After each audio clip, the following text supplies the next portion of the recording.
In 1943, American families were encouraged to grow gardens, preserve vegetables, and help feed themselves through their own labor. What many people now call old-fashioned homesteading was once considered patriotic, practical, and completely normal. Families raised chickens, canned food, saved fat, cured meat, and traded with neighbors because that was how rural life worked. But over the next few generations, many of those everyday skills slowly disappeared. Some were replaced by supermarkets and appliances. Others became harder to practice because laws, inspections, and modern systems changed the way Americans produced food at home. What was once ordinary knowledge in a farmhouse kitchen now feels almost forgotten. From the 1920s through the 1960s, millions of American families still lived close to the land. They did not depend on one weekly trip to a grocery store for everything they needed. A backyard, a barn, a smokehouse, a root cellar, or a few animals could help support the household through hard times. These skills were not hobbies. They were part of survival, especially during the Great Depression, World War II, and the years before modern food systems became dominant. Today we are looking at 15 forgotten homestead skills your grandparents may have known by heart. 1. Selling eggs from the henhouse. In the 1930s and 1940s, fresh eggs were often part of a small household economy. A family with a backyard flock could collect eggs in the morning, keep what they needed for breakfast and baking, then sell or trade the extras with neighbors. There was no complicated marketing plan. Sometimes all it took was a carton on the porch, a handwritten sign, and trust between people who knew each other. Those eggs helped pay for small necessities and gave families a steady source of food even when cash was limited. For many rural households, chickens represented independence. They turned kitchen scraps into food and gave families something useful almost every day. And once animals became part of the homestead, the next skill required far more cooperation. 2. Home butchering day. Before 1967, when federal meat inspection laws reshaped how meat could be sold and transferred, many rural families still processed livestock at home or with help from neighbors. In late autumn, after the first hard frost, a hog butchering day could bring several families together before winter arrived. The work was not easy, but every part had value. Hams could go to the smokehouse, side meat became bacon, fat became lard, bones became broth, and scraps fed dogs or chickens. A single animal could help feed a household for months. This was not just food preparation, it was community labor. People helped each other because they knew their own turn would come. And from that same farm economy came another daily staple that once arrived much closer to home: 3 raw milk from the local dairy. In the 1950s, many Americans still received milk from nearby farms or local dairies. In 1955, a quart of milk could arrive in a glass bottle with cream rising to the top, and families often knew the farm it came from. Milk was not only something to drink. Cream became butter. Buttermilk went into biscuits. Extra milk could be used in cooking, fed to animals, or turned into other foods. Nothing moved through the kitchen without purpose. For rural families, local milk reflected a world where food traveled short distances and people trusted the source. That relationship began to fade as large food systems expanded, but the memory remains strong in many parts of rural America. And one of the most useful products from that farm life was not milk at all, but fat. 4. Rendering lard for the year. In 1911, Crisco entered American kitchens and began changing the way many families thought about cooking fat.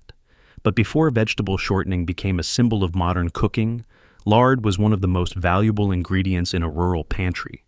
When a hog was butchered, the fat was carefully rendered and stored. It was used for frying, biscuits, pie crusts, cornbread, and even soap making. A good supply of lard could last for months and helped families avoid buying costly cooking fats from town.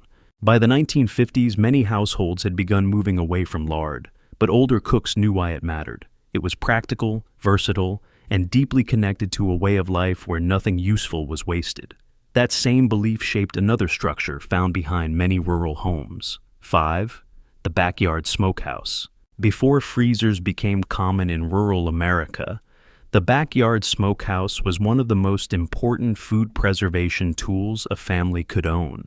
In the 1960s, many older smokehouses were still standing behind homes from the Appalachian Hills to the Midwest. Inside, hams, bacon, shoulders, and sausages could hang in cool smoke for weeks. The process required patience, steady judgment, and knowledge passed down through families. A good smokehouse did more than add flavor. It helped meat last through winter without depending on electricity. For a household that raised or butchered its own animals, the smokehouse meant security. It turned one season of work into many months of meals. But preserving meat was only one side of homestead life. Families also had to preserve the garden before summer disappeared. 6. Home canning, hundreds of jars. In 1943, during World War II, the United States Department of Agriculture actively encouraged families to grow victory gardens and preserve their harvests.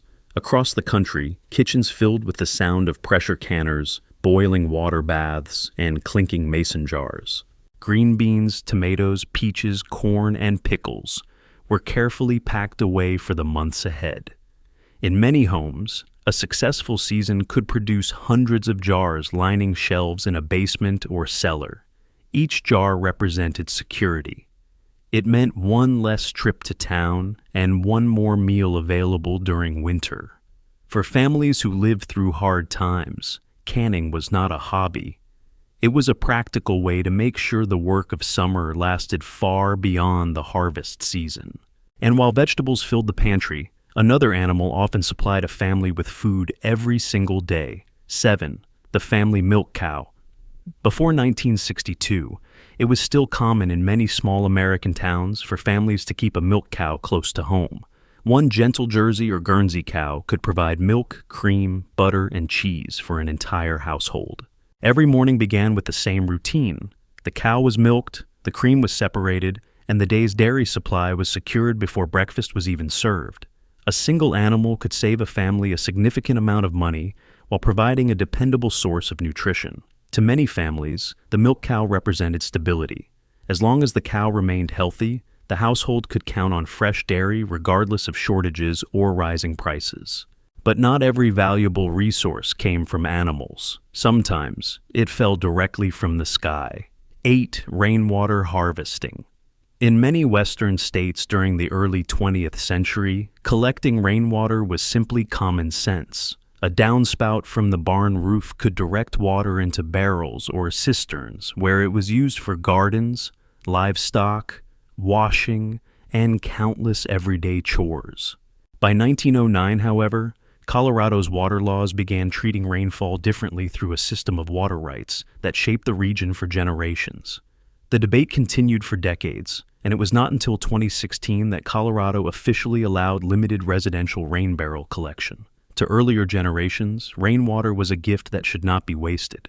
A single storm could provide water for crops, animals, and household work, at a time when every resource mattered. And while families collected resources from the sky, they also gathered valuable food directly from the landscape around them. By now, it's clear that homesteading was about much more than growing food. It was a complete way of life built around observation, preparation, and using every available resource wisely. The next skills reveal just how closely earlier generations understood the land around them. 9. Foraging the woods. Across Appalachia and the Ozarks, families spent generations learning where to find useful plants and wild foods. Spring brought ramps and morel mushrooms. Autumn offered black walnuts and other seasonal harvests. Some families gathered enough to supplement their food supply, while others sold part of their harvest for extra income. The knowledge was rarely written down. It was passed from parents to children during walks through forests, hillsides, and creek bottoms. A person who understood the woods could find opportunities that others completely missed. This skill required patience and observation, but it rewarded people with food that cost little more than time and effort. And once food was gathered, families needed a reliable place to keep it fresh. 10. The root cellar. Long before refrigerators became common, the root cellar served as nature's food storage system. Built into hillsides or dug beneath homes, these cool underground rooms helped preserve harvests throughout the year. at temperatures that often stayed near 55 degrees Fahrenheit. Potatoes, apples, onions, carrots, and cabbage could last for months. A well-stocked root cellar often determined how comfortably a family would make it through winter. For generations, these underground spaces represented security. They quietly protected the harvest long after fields were covered in snow and gardens had stopped producing. And while the root cellar preserved food, another forgotten tradition helped entire communities function without relying heavily on cash. 11 trading eggs for coffee. Long before debit cards and online banking, rural communities often relied on something much simpler: barter. A dozen eggs might be exchanged for a pound of coffee, a chicken could be traded for tools. A few jars of canned vegetables might help pay for a repair. This system worked because neighbors trusted one another and understood the value of everyday goods. Money was often scarce, especially during the Great Depression, but useful products always had value. By the late 20th century, the American economy had become far more dependent on cash and formal transactions. Yet, older generations still remembered a time when relationships mattered just as much as currency. And among the most valuable products a homestead could produce was something sweet: 12 keeping bees for hone. For generations, beehives occupied quiet corners of orchards, gardens, and farmyards across America. A healthy colony could produce dozens of pounds of honey each year, while also helping pollinate fruit trees and crops. Many families kept bees using simple wooden hives passed down from one generation to the next. Honey sweetened food, preserved certain products, and provided an additional source of income when extra jars could be sold locally. Beekeeping required patience more than technology. Successful keepers learned to observe the colony, understand seasonal changes, and work alongside the bees rather than against them. The same spirit of self-reliance appeared inside the farmhouse as well. 13 Lye soap from ashes and fats. Nothing illustrated homestead resourcefulness better than homemade soap. Throughout much of rural America, families saved hardwood ashes from winter fires and combined them with rendered animal fat to create a year's supply of soap. The process required time and care, but the result could be used for washing clothes, cleaning dishes, and handling everyday household chores. Very little needed to be purchased from outside sources. What makes this skill remarkable is how completely it reflected the homestead mindset. Waste became a resource. Materials were reused. Knowledge replaced convenience. And nowhere was that philosophy more visible than in the dry regions of the American West. 14 rainwater cisterns of the West. Across states like Wyoming, Montana, Nevada, and New Mexico, water was often too valuable to waste. Many families built cisterns capable of storing thousands of gallons, collected from roofs and seasonal storms. These systems supplied gardens, livestock, and household chores throughout the year. In areas where rainfall was limited, every gallon mattered. A well-designed cistern represented careful planning. Families understood that preparation during good seasons could prevent hardship later. Water security often meant food security as well. And all of these skills ultimately came together in one of the most important annual events on the rural calendar: 15, the community hog killing. Few traditions brought together more homestead skills than the annual hog killing. Across states like Iowa, Ohio, Tennessee, and Kentucky, families gathered in late autumn to process animals before winter arrived. The men handled butchering, the women rendered lard, prepared sausage, and organized food preservation.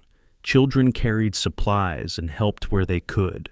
By the end of the day, every family left with food that might last for months. This event connected many of the skills we've discussed. Lard came from the hog. Meat went to the smokehouse. Sausage was preserved. Bones became broth. Nothing useful was wasted. More importantly, it demonstrated something modern life often struggles to replace: community. Survival was not always an individual effort. It was something neighbors accomplished together. Looking back at these forgotten homestead skills reveals more than old techniques. It reveals an entire way of thinking. Earlier generations prepared ahead, wasted very little, and relied on practical knowledge passed from one family member to the next. From collecting eggs and preserving food, to keeping bees, storing rainwater, and raising livestock, these skills helped millions of Americans navigate difficult decades that included the Great Depression, World War II, and the rapid changes that followed. Technology has made many tasks easier, but the lessons behind these skills remain surprisingly relevant. Resourcefulness, preparation, and self-reliance are not outdated ideas. They are qualities that helped build rural America and continue to inspire people today.